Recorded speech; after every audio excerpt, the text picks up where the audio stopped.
Hey, what's going on? It's your boy BT, and I came here to talk some boxing with the thousands of True School Sports subscribers. Words my brethren all around the world watch this video. I hope you're having a great day today as you're tuning in. And make sure you do yourself a damn favor and hit that subscribe button, and surely you will not be disappointed. Now, before I get into the video, let me just say thank you, a big, massive thank you to everybody who had, over the years, over the videos, whether you said, Brennan, great video, Brennan, that was a okay video, Brennan, you're tripping. Even if you said, Brennan, you fucking suck and you don't know shit about boxing, I really appreciate you guys. Thank you guys for 18,000 subscribers. We're gonna keep going here on True School Sports. You can talk shit, you can say what you want, you can try to discourage me, but we're still here and we're still talking that real boxing talk, like we've been doing for 2015, like we've been doing for 2016, like we did for 2017, like we did for 2018, and now we're doing it in 2019. So here we are. You know, many channels here in the YTBC, they've came and they've went and they have faded off into obscurity. But True School Sports, your boy BT, still remains standing. Okay, so with that being said, just thank you guys for that. And you know, when we get to 20,000 subscribers, I got something special planned for the 20K. So be on the lookout for that. But let's get into the latest developments for Teofimo Lopez versus Lomachenko, because that seems to be the one thing I can't stop talking about on this channel. And you know what? We're gonna talk about it a lot because I have grown out to like Lomachenko. And I think very highly of Teofimo Lopez. You see what I'm saying? And this is a fight that I really want to see. I understand that it probably won't happen for another 2 fights, probably until like next year or early next year, max. But what I wanted to say was this about that fight and that potential matchup is, you know, I'm making a lot of videos recently, and I've been getting very spirited. I've been getting very animated. I've been speaking very bluntly about the situation in regards to Lomachenko and Teofimo Lopez. And I think what it's done more than anything is it is blatantly exposed the hypocrisy and the mentality of many boxing fans, so-called boxing fans. And I'm gonna tell you guys why I'm saying that. Okay, a lot of times as fight fans, we say we want to see the best fight the best. We gotta see the best fight the best, and then we see a young, sensational, incredible talent, who, by the way, is an American fighter, and Teofimo Lopez. So a lot of you guys that are coming to our Americans, you're Yanks like myself. And then we get a guy who, unlike the other, you know, guy at 130 who wants to duck and who wants to be the next pay-per-view star, Gervonta Davis. You know, unlike that guy who is in the witness protection program for boxing, who will never fight Lomachenko. This guy Teofimo Lopez, who I would say, with one quality win, will already have a better resume than Tank Davis. This guy Teofimo Lopez, he's telling you guys, and he's clamoring for this fight, and he has the mentality, and he has the ambition, and he has the self-belief to want to take this fight, and y'all shit on him for it. You say so. I want you guys in the comments to let me know, as boxing fans, which one is it? Do you want a guy who wants to fight the best, or do you want someone who wants to become a star? Because we see a guy who wants to become a star, and that's all it's about for him in Tank Davis. And then we see a guy in Teofimo who wants to fight the best. He's calling out the best, and he's telling the best pound fighter in the world that he will smoke his ass and give him a South Florida style ass whooping. You know, Teofimo Lopez, you know, he didn't train too far from where I lived, you know, over at the Davey Powell. Big shout out to the Davey Powell. So if you're in the South Florida boxing scene and you know anything about the Davey Powell, you know that the Davey Powell, they produce killers, straight killers coming out the Davey Powell. And Teofimo Lopez is proof of that, and there's some more killers coming along, like Xander Zayas. Be on the lookout for him. He signed a promotional deal with Top Rank, the youngest fighter ever signed a promotional deal with Top Rank. You know, Xander Zayas, fantastic fighter. But what I'm saying is this. You know, I'm a little animated, I'm a little everywhere right now. But what I'm saying is this: we criticize a lot of young fighters for not wanting to fight the best, and then when they want to fight the best, you guys say he's too green and he needs to earn it. So I don't get it, because when Lomachenko fought, right? And we're going to use Lomachenko here because this is the guy that you guys say is the best. And I've said in the past is the best, but I don't say that no more. Usyk is way better than him. Okay? What I'll say is this. When Lomachenko came to the professional ranks of boxing, came in as one of the most decorated amateurs of all time, came in as, you know, arguably the greatest amateur of all time in any weight class. He has a legitimate claim to that. But he loses the fight to Salido. And they say, oh, Salido cheated and low blowed him. They say that about Lomachenko, right? But nobody said Lomachenko was too green. Nobody said Lomachenko, and the fact of the matter is, whether you like it or not, the fact of the matter is, yeah, did he get better as the fight went along and make some adjustments? Yes. Did Toledo do some dirty shit and coming overweight and low blow him? Yes. But these are the things you have to deal with in the professional ranks, and Lomachenko, 400 amateur fights or not, was green to those things. But nobody says he was too green. In fact, he gets applauded. He gets applauded for fighting Toledo and giving what I would deem to be a good account of himself. Maybe he won the fight, maybe he didn't, but he gets applauded for it. And then now you got a guy, Teofimo Lopez, who he himself, he wasn't Lomachenko as an amateur, but then again, who is, with this exception of maybe like 4 or 5 fighters in the history of boxing, you get a guy like Teofimo Lopez, who was no scrub as an amateur. I mean, this guy was a standout amateur, a national champion, Olympian, all that stuff. He was a fantastic amateur, blue chip in the amateurs. And everybody they put in front of him, whether they be, so far in his career, he's only fought like gatekeeper, tough journeyman. But he's fought guys that Devin Haney have fought, guys like Felix Verdejo have fought, and he's beat them in more impressive fashion. So my thing is this: why is it? And I want to pose this to you guys because I made a video about the subject last time, and that's what when I read the comments and I really began to marinate on what you guys are saying. It really dawned on me like Teofimo Lopez and Lomachenko are not held to the same standard. And mind you, I like Lomachenko. I think he's a fantastic fighter. I'm pissed off with him. My opinion of him has lowered, but I'm gonna watch this fight this week, regardless of what I'm saying about it. I'm gonna watch this fight. I'll be live for it. So if you're in the area, join me on my live. But I'm just saying, nobody said he was too green to the professional ranks of boxing, and he got applauded for giving a good account of himself.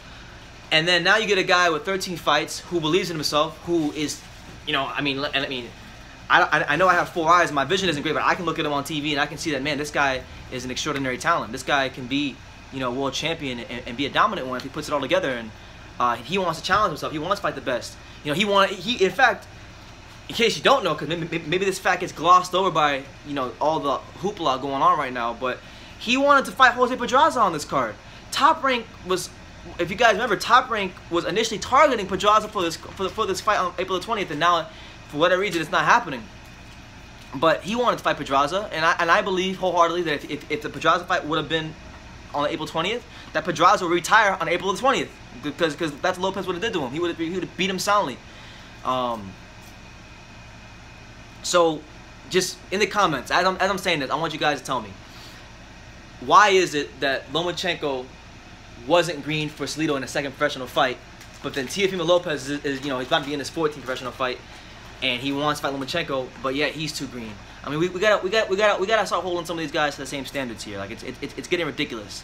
And then now you got Lomachenko, and I just watched the interview, and it's funny because you got Lomachenko talking about Gervonta Davis again and going down to 130 again, and it's like, bro, you're at 135. Your fans are telling me constantly the truth in my comment section. Oh, he's trying to go undisputed. Oh, he's trying to fight Comey. Oh, he's trying to fight this guy. But then here he is talking about Gervonta Davis again. When I know it, you know it, and all the boxing world knows that Leonard Ellaby won't let Tank Davis fight Lomachenko. Mayweather won't let Tank Davis fight Lomachenko. They won't even let him fight Tevin Farmer on his own. So what the hell makes you think they're gonna let him fight Lomachenko? I mean, he is in a witness protection program for boxing. Like I said in my last video. About him about a month ago after his fight with Cuellar. No, not Cuellar, Ruiz, Hugo Ruiz. So, but then again, Lomachenko keeps going and keeps going and keeps going. I'll fight him free. I'll do this. I'll do that. But we didn't hear that same energy when he talked about, when he was asked about Teofimo Lopez.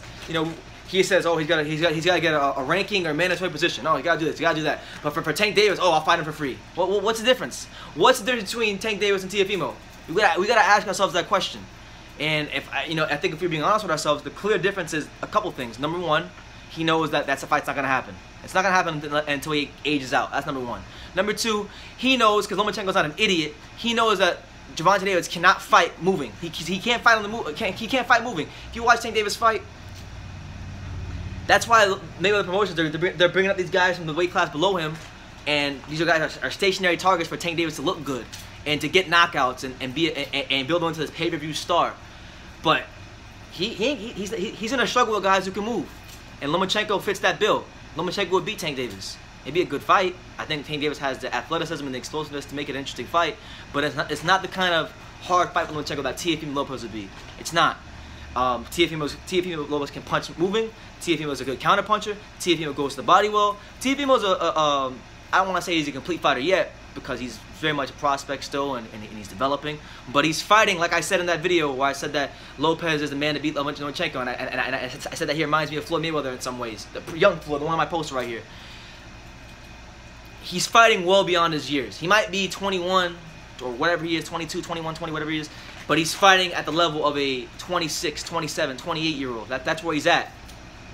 So, I've been rambling for like, what, 11 minutes here? But, I mean, Teofimo Lopez, he's calling this guy out, and he's saying he wants to fight him, and he's saying, he's giving him a timetable. Yeah, and I know he's the B-side. I get it. He's the B-side. We get it. But let's not act like Lomachenko is this guy he's not Anthony Joshua. He's not Canelo. He's not selling no 100,000 tickets. He's not selling no MGM Grand. I don't even think he's going to sell the Staples Center this weekend. I'll be surprised if he sells out the Staples Center this weekend. In fact, if he sells 16,000 tickets this weekend at the Staples Center, I'll be surprised. I'll be surprised. So he might be the A-side, but he's not like no Anthony Joshua, Canelo, Mayweather type of A-side. He's just a guy that's the A-side because he's got belts, and he's a very highly rated fighter. You know, let's have it right. In the 135-pound division, at lightweight, what other marquee fights are there for him to have? What? Comey? Okay, I like Comey. Comey's a good fighter. Comey pulled out this fight. He had an injury, which I wish we would get in that fight instead of Crawler, because that would have been a more fun fight. But come on, is Comey Lomachenko gonna sell pay-per-views? No. Is Mikey Garcia gonna come back to 135? We don't even know. And then even if he did, he has to go through all the BS of Bobby Ram and their old relationship. So that's not gonna work. Then what? Who's he gonna fight? Tevin Farmer on the zone? Or a matchup of sparring partners? Like who is he gonna fight at 135 that could actually, you know, be of interest to the public? And I'm not saying like Teofimo Lopez is not a big star yet, but he's got star qualities. And I'm saying the longer this draws out, if they're gonna make this fight happen, if I were Lomachenko, I think it'd be smart to fight him right now, because as it stands right now, I know Teofimo Lopez is ranked number 4 in the WBA. He's ranked number 5 in the WBO, and the more time he allows this kid to get seasoning, the worse it'll be for him. So if I were him, I would fight him right now. It's kind of like in the welterweight division a couple years ago when we had Errol Spence, when he was calling out Keith Thurman when he was 15-0. Okay, Errol Spence was calling out Keith Thurman when he was 15-0. He wanted to fight him back in like 2015.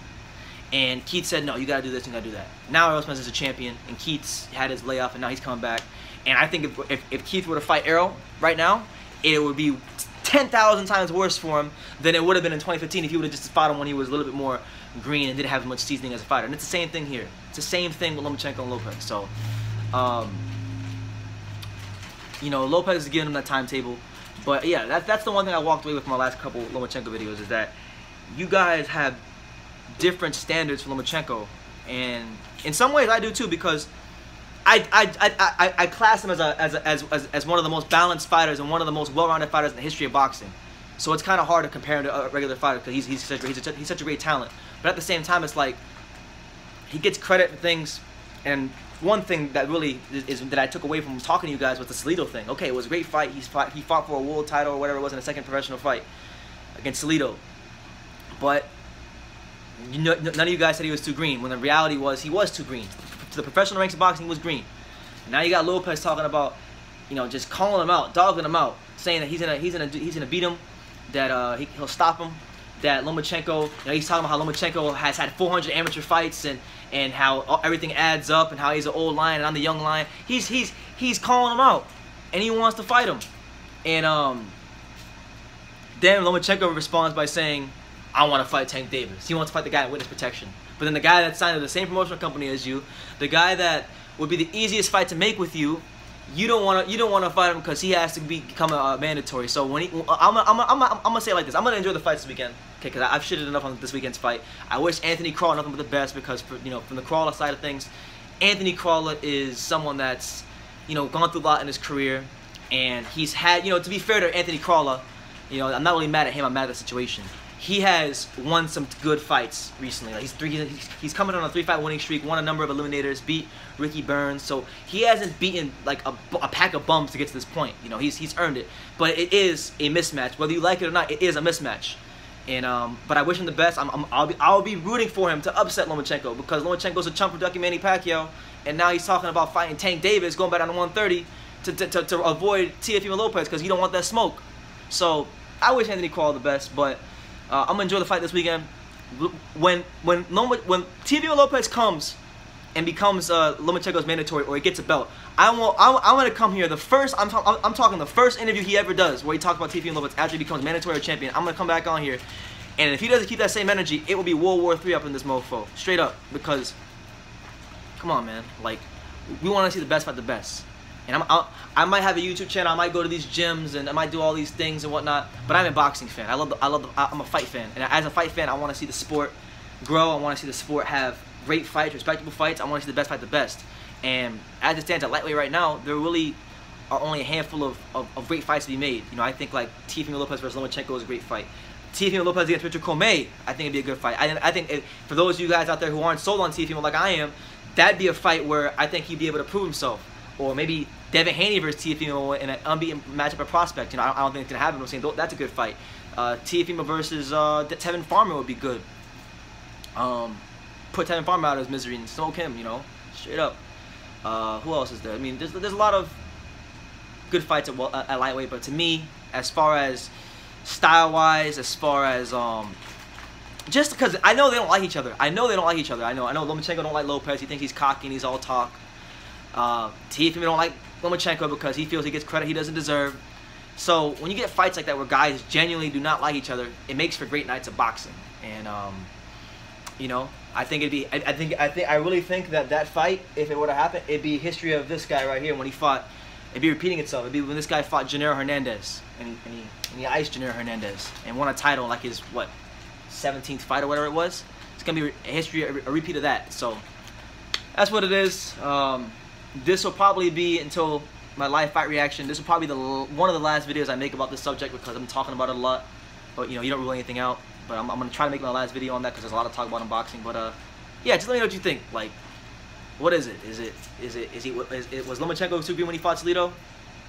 And if he wasn't, then why is Teofimo too green to fight Lomachenko? Because Teofimo wasn't no bum as an amateur. The guy was an Olympian. The guy won all kinds of national championships and beat top guys. Yeah, okay, he lost to guys like, I know he lost like Virgil Ortiz and Carlos Balderas. People want to shit on him for that, and they want to shit on him for, you know, that sparring session a couple years with Carlos Balderas. But the fact of the matter is, Carlos Balderas can't even get fights.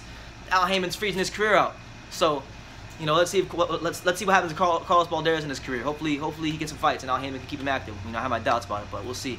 Maybe they can fight one day. Maybe that could be a fight down the road when Carlos Balderas gets some fights in. So leave your comments down below. Take the time to subscribe, like I say in every single one of these videos. You can love me or you can hate me, but I'm just kidding being. So until next time, take care, guys.